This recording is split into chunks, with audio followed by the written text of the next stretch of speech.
नमस्कार मित्रांनो, मकर संक्रांती आली की आपण एक वाक्य हमखास ऐकतो, तिळगुळ घ्या, गोड गोड बोला.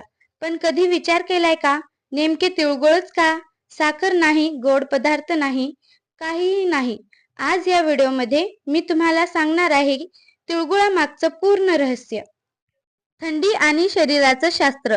मकर संक्रांतीला साधारण जानेवारी महिन्यात येते. हा काळ असतो कडाक्याच्या थंडीचा. थंडीत शरीराला उष्णता कमी होते, साधे दुखवतात, पाचनशक्ती मंदावते.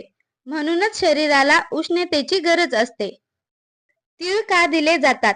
तीळ म्हणजे फक्त बी नाही, तर नैसर्गिक उष्णता देणारा पदार्थ आहे. आयुर्वेदानुसार तीळ शरीर गरम ठेवतात, वात दोष कमी करतात, हाड आणि साधे मजबूत करतात, थंडीमुळे होणारी अशक्तपणा दूर करतात. म्हणून हिवाळ्यात तीळ खाणं आरोग्यासाठी अत्यंत फायदेशीर आहे.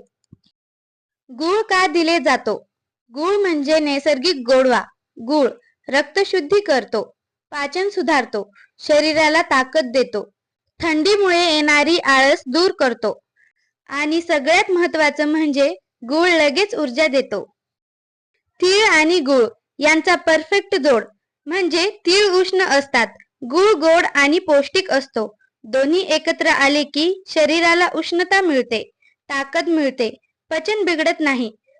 म्हणून साखरेऐवजी गूळ वापरला जातो. गोड गोड बोला या मागचा अर्थ थंडी फक्त शरीरातच नाही, कधी कधी मनातही येते. कटुता, राग, गैरसमज वाढतात.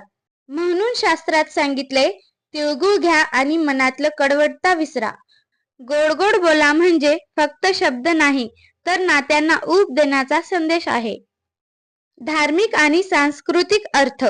पुराणामध्ये तीळ दान केल्याने पाप क्षालन होतं, गूळ दान केल्याने पुण्य मिळतं.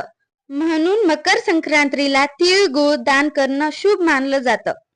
तर मित्रांनो, तिळगुळ म्हणजे फक्त खाण्याचा पदार्थ नाही, तो आहे आरोग्य, शास्त्र, संस्कृती आणि माणुसकीचा गोड संदेश. म्हणूनच आजही आपण म्हणतो, तिळगुळ घ्या, गोड गोड बोला. मकर संक्रांतीच्या हार्दिक शुभेच्छा. व्हिडिओ आवडला असेल तर लाईक करा, चॅनेलला सबस्क्राईब करा, कमेंटमध्ये तिळगुळ लिहा. धन्यवाद.